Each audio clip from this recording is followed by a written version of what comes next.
5 เทคนิคลดน้ำหนักฉบับเร่งด่วนแต่ไม่ยั่งยืนเหมาะกับคนที่อยากจะหักโหมสุดๆโดยที่ไม่แคร์ผลลัพธ์ระยะยาวครับเริ่มจากข้อแรกนะครับคือการตัดแป้งครับการตัดแป้งนะฮะมันเป็นการตัดสารอาหารที่มันบวมน้ำในร่างกายเดี๋ยวต้องอธิบายก่อนนะครับว่าเวลาเรากินข้าวนะครับหรือน้ำตาลเข้าไปเนี่ยร่างกายจะย่อยนะครับแล้วก็ไปเก็บเป็นรูปแบบของไกลโคเจนซึ่งไกลโคเจน1 กรัมนะครับจะมีน้ำประมาณ3 กรัมดังนั้นเนี่ยถ้าเราตัดสารอาหารที่เป็นแป้งหรือน้ำตาลออกนะครับยิ่งตัดเยอะใช่ไหมน้ำหนักตัวที่เป็นแป้งและน้ำมันก็ลดไปเร็วมากจึงไม่แปลกครับที่หลายคนที่ลองตัดแป้งนะครับสัปดาห์แรกเนี่ยมันจะลดแบบโคตรเลยนะฮะแต่ทั้งหมดเนี่ยมันไม่ใช่ไขมันนะครับมันเป็นแค่น้ำหนักน้ำกับสารอาหารถ้าเรากลับมากินใหม่เดี๋ยวมันก็เด้งขึ้นมานะครับในช่วงแรกนะครับถ้าเราทำแบบนี้เนี่ยส่วนใหญ่ก็จะมีความรู้สึกแบบหงุดหงิดง่ายโมโหหิวไม่มีแรงก็เป็นคำเตือนแล้วกันนะฮะว่าไม่ได้แนะนำให้ทำทุกคนนะครับแต่ถ้ามีความจำเป็นเช่นต้องไปแข่งกีฬาที่ต้องชั่งน้ำหนักหรือต้องไปสมัครงานที่เขาเอาน้ำหนักตัวเป็นเกณฑ์เนี่ยนะครับก็ลองใช้วิธีแรกคือโดยการตัดแป้งครับเทคนิคที่2นะครับคือการไล่แป้งออกจากร่างกายอีกนะครับด้วยเทคนิค Glycogen Depletion Workout แปลให้ฟังทีละคำนะครับไกลโคเจนเนี่ยคือแป้งที่เก็บในร่างกายใช่ไหมนะครับเราสามารถที่จะรีดมันออกไปนะครับด้วยการออกกำลังกายแบบการยกเวทเบาๆย้ำว่าเบาๆนะครั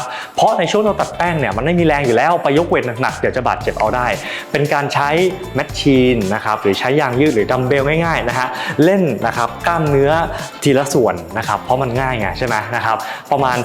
15-20 เรปนะครับแล้วก็พักประมาณสัก 30-1 นาทีนะฮะการทำแบบนี้นะครับจะเป็นการออกกำลังกายที่มีจำนวนครั้งค่อนข้างสูงนะแต่ว่าไม่ได้ใช้น้ำหนักเยอะทำให้มันค่อยๆรีดนะครับไอ้แป้งที่เก็บอยู่ในกล้ามเนื้อออกไปด้วยนะครับถ้าเกิดว่าใช้ข้อที่1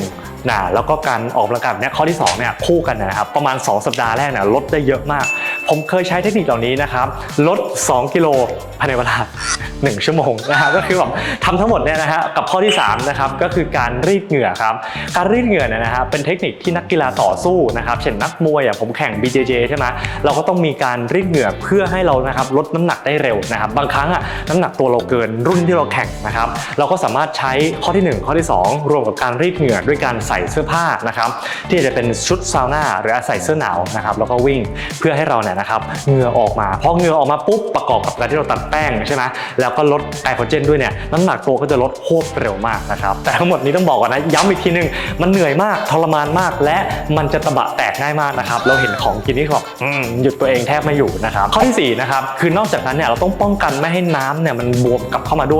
วยการลดโซเดียมจริงๆหลายสูตรเนี่ยจะใช้คำว่าตัดโซเดียมแต่มันอันตรายนะครับก็ใช้คำว่ากินเค็มน้อยลงนิดนึงแล้วกันนะครับเป็นสิ่งที่แบบเจอกันครึ่งทางเนาะถ้าเกิดว่าอยากจะลดจริงๆนะฮะการตัดโซเดียมเนี่ยมันก็ทำได้แต่มันอันตรายตรงที่ว่าพอตัดปุ๊บนะครับร่างกายเราเนี่ยมันจะผิดปกติอาจจะเกิดตะคริวนะครับแล้วระบบต่างๆระบบที่เขาเรียกว่าดูแลสมดุลของน้ำและเกลือแร่เนี่ยมันจะเพี้ยนได้ทำให้เราอาจจะช็อกนะครับหรืออาจจะเกิดอันตรายได้ดังนั้นถ้าอยากจะให้มันปลอดภัยนะครับก็แค่อยากกินเค็มเกินไปในช่วงที่เรากำลังลดน้ำหนักอย่างรวดเร็วอยู่นะครับข้อสุดท้ายนะครับถ้าเกิดว่าเราทำอย่างนี้ติดต่อกันไปนานๆแล้วรู้สึกว่าเฮ้ยอยากจะหักโหมกว่าเดิมนะครับไม่แคร์สุขภาพเลยใช่ไหมเพิ่มคาร์ดิโอลดของกินนะครับพวกนี้ทำให้เดฟิซิตหรือเกิดส่วนต่างของการใช้พลังงานมากขึ้นนะครับคลิปนี้เหมือนเป็นคลิปประชดเลยเนาะนะครับแต่ว่ามันมีคนทำอย่างนี้จริงๆนะฮะในอินเทอร์เน็ตเนี่ยนะครับที่เขามาอวดกันบอกว่า1 สัปดาห์ลดได้2 โล1 เดือนลดได้10 โลนะครับผมก็ทำได้นะฮะแล้วคุณก็ทำได้แต่นะครับมันเป็นแค่น้ำหนักน้ำเป็นหลักนะฮะเพราะสูตรแบบนี้มันเร็วมากนะครับจนการปรับตัวในบางครั้งมันไม่ได้เป็นการเอาไขมันออกมาใช้ทั้งหมดนะครับดังนั้นพอเรากลับมากินใหม่ปุ๊บน้ำหนักตัวก็จะเด้งกลับมานะครั